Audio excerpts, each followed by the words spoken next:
Europe 1 Soir. 19h, 21h, Pierre de Villeneuve. Toujours avec Nathan Dever et Jules Torres du JDD. Nous sommes en ligne avec le député RN des Bouches-du-Rhône, Franck Alizio. Bonsoir. Bonsoir. Merci d'être avec nous en direct. Alors, on a du mal à comprendre parce que Michel Barnier a fait donc une concession notable pour le RN sur les prix de l'électricité, sur l'AME aussi, même si elle est moins conséquente que ce que demande le Rassemblement national. Jordan Bardella dit c'est bien mais peut mieux faire, tandis que Marine Le Pen, elle y va au vitriol en disant il a jusqu'à lundi pour faire tout ce que je lui demande. Qu'est-ce qui se passe là? On est au souk? Non, tout cela est parfaitement cohérent. On n'est pas du tout au souk. C'est une avancée, c'est vrai. Donc, mais Jordan comme Marine l'ont dit. Pour autant, ce n'est pas suffisant, comme Jordan et Marine le disent.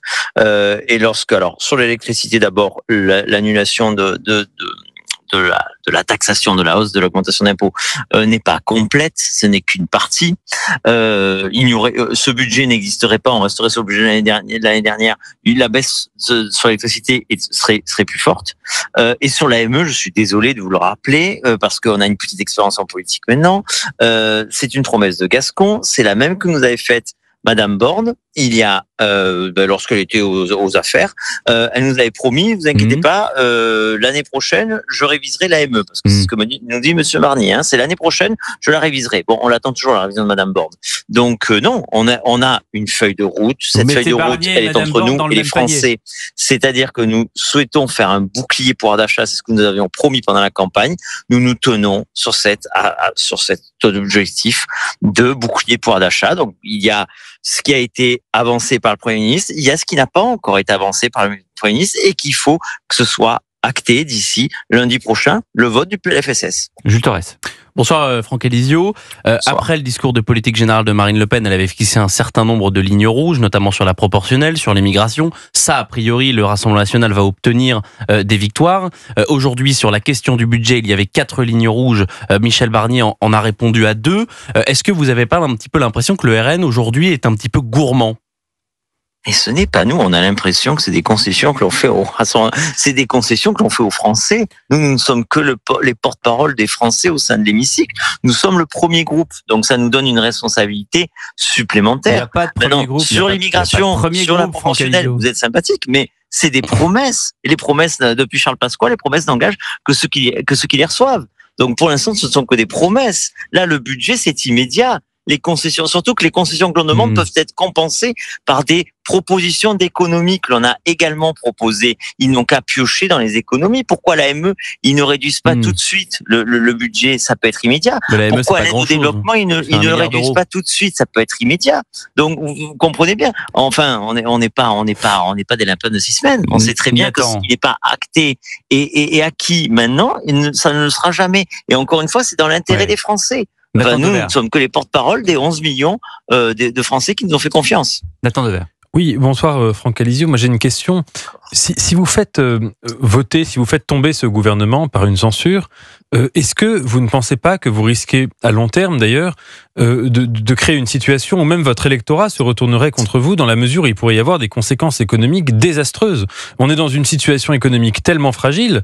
La France a des dettes, les créanciers de la France, et elle contracte des emprunts très importants par rapport à son déficit. Est-ce que dans une situation d'instabilité gouvernementale de cette nature, est-ce que vous ne pensez pas qu'à long terme, il pourrait y avoir une crise économique dont vous seriez tenu, peut-être à juste titre, pour responsable?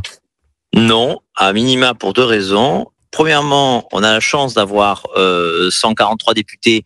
Donc, quand ils descendent en circonscription, c'est-à-dire le week-end et 3 jours par semaine, eh bien, les retours terrain que nous avons, ce n'est pas du tout épargner ce gouvernement. C'est tenez bon, et si ce budget est mauvais et reste mauvais comme il est aujourd'hui, eh bien dans ces cas-là, il ne faut pas le voter et donc il faut censurer ce gouvernement. Donc déjà le retour terrain que nous avons, vous savez, l'élément stabilisateur depuis le début dans cette affaire, c'est Marine Le Pen. Le gouvernement qui ne répond plus à la leader de l'opposition pendant 1 mois et qui se réveille 48 heures avant, c'est le gouvernement, c'est pas Marine Le Pen. Elle a tout fait, elle a retenu ses troupes pendant des semaines sur le thème.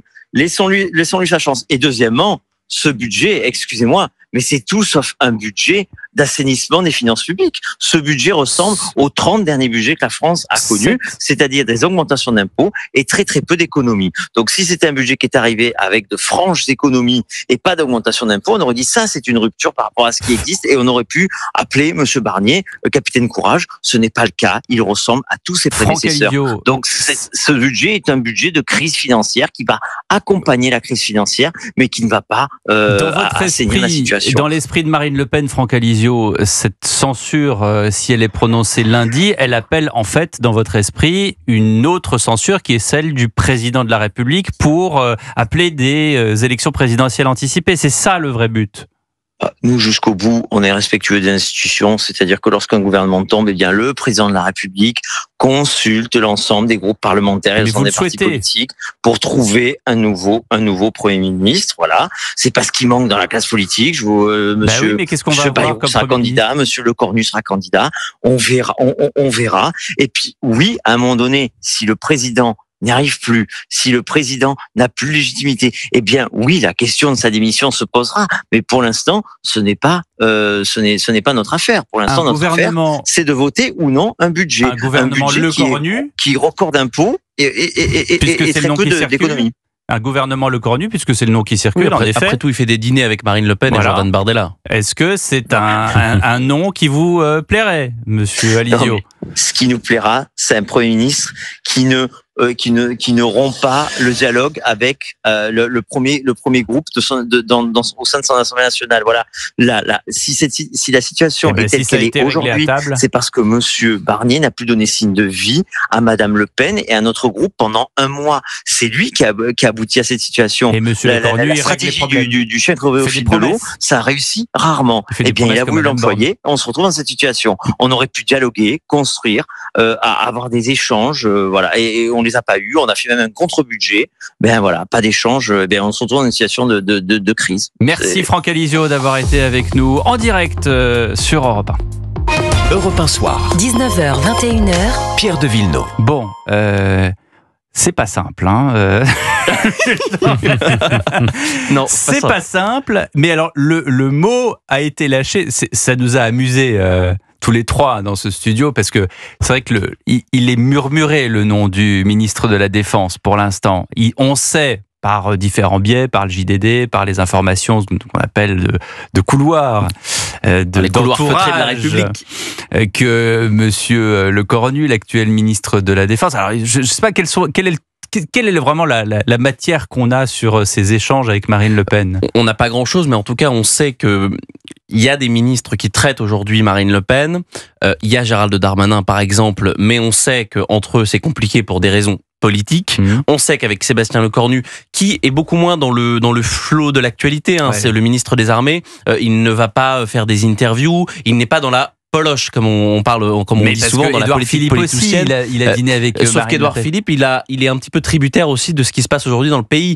Sébastien Lecornu, certes, est le ministre qui est là depuis 7 ans, mais personne, en tout cas aujourd'hui dans le pays, ne dit qu'il est tributaire de l'héritage non seulement d'Emmanuel Macron, de l'héritage d'Édouard Philippe, de l'héritage de Gabriel Attal. Et sachant que le principal argument qui est donné par le RN, et là on le voit bien que finalement on a ces petites discussions sur le budget, mais le vrai sujet derrière, c'est que le RN en a ras-le-bol d'être relégué au second rôle, d'être pas respecté par Michel Barnier, qui en effet a attendu, selon moi, un petit peu trop de temps avant de traiter Marine Le Pen. Avec Sébastien Lecornu aux manettes, c'est sûr que le Rassemblement national sera mieux traité. Ils auront un interlocuteur à Matignon, un interlocuteur qui les respecte, avec qui il est en désaccord, mais un interlocuteur qui les respecte et qui les estime. Oui, et attendez, parce que c'est le bon soldat d'Emmanuel Macron, Sébastien Lecornu. C'est le favori de Brigitte Macron. Il est un des premiers à avoir fait campagne avec lui dès 2016, dès la création d'En Marche.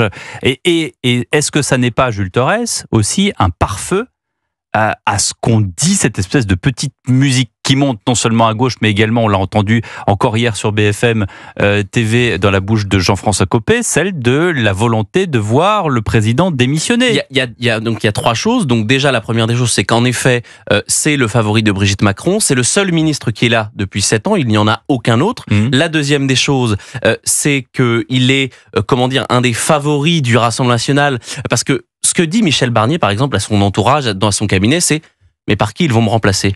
Eh bien, le Rassemblement national a trouvé cette réponse-là. Donc ils ont finalement déminé les éléments de langage, et c'est d'ailleurs pour ça que ces derniers jours, on a plutôt des éléments de langage qui communiquent sur le chaos, sur le désordre, et non pas sur le remplaçant, le pseudo-remplaçant de Michel Barnier. Et ensuite, la troisième question, c'est oui, le Rassemblement national veut provoquer la démission du président de la République, comme ils ont provoqué la dissolution de l'Assemblée nationale. Parce que comme tout le monde disait c'est impossible la dissolution. Jordan Bardella, il l'a demandé dès janvier 2024 et il l'a obtenu en juin. Donc aujourd'hui, certes, elle est très improbable cette démission du président de la République parce qu'on le connaît. En revanche, c'est ce qui pourrait, dans l'imaginaire collectif, le reléguer, enfin, ou en tout cas, le mettre au même rang que le général de Gaulle. Mais comme comme le RN ne veut pas aller à Matignon, ni Jordan Bardella, ni Marine Le Pen, parce qu'ils ont dans leur calendrier 2027, ça serait donc un modus vivendi. Ils sont les favoris de l'élection de 2027. Ils seraient les favoris s'il y avait une élection en 2025. Donc là, ou une élection anticipée. Une élection anticipée, absolument. Donc, entre la démission du président de la République. Mais c'est ça. Donc en fait, ils jouent sur tous les tableaux. C'est-à-dire qu'ils se disent,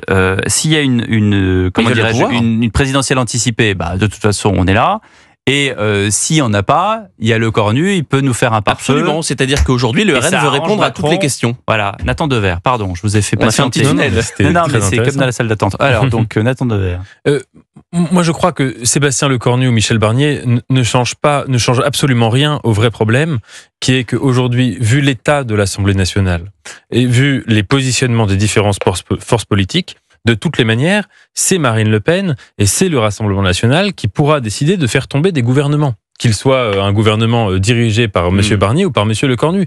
Il est logique, d'un point de vue politique, qu'elle fasse usage, si vous voulez, du pouvoir qui lui est donné. Et c'est un pouvoir majeur, parce que en politique, qui est maître en politique ? C'est celui qui impose son calendrier.